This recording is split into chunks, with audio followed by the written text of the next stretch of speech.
এই ছবি আর্কাইভ হয়ে থাকবে, ঠিক আছে? ইতিহাস ভরা। হ্যাঁ,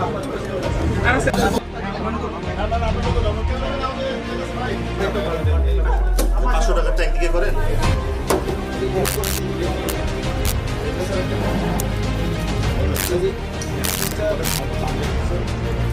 আপনারা জানেন যে আমাদের কিন্তু সবসময় গোয়েন্দা নজরদারি অব্যাহত আছে। এই বাড়িতে আমরা আসলে বিপুল পরিমাণ টাকা আমরা পেয়েছি, আপনারা দেখেছেন। তো এটি অবৈধ।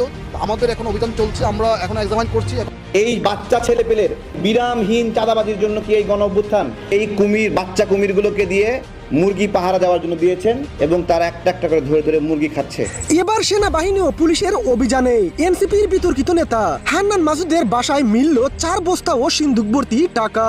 চোখ কপালে উঠল খুদ সেনা কর্মকর্তাদের। এজন্য রাতারাতি আলাদিনের চেরাগ পেয়েছেন বিতর্কিত এই এনসিপি নেতা।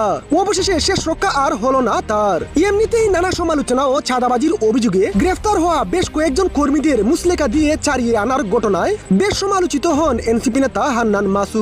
এর প্রায় কয়েক মাস পর সেই কর্মীরাই আবারও চাঁদাবাজির ঘটনায় গ্রেফতার হওয়ার পর তারপরের সূত্র ধরেই হান্নান মাসুদের বাসায় চিরুনি অভিযান চালায় সেনাবাহিনী ও পুলিশ।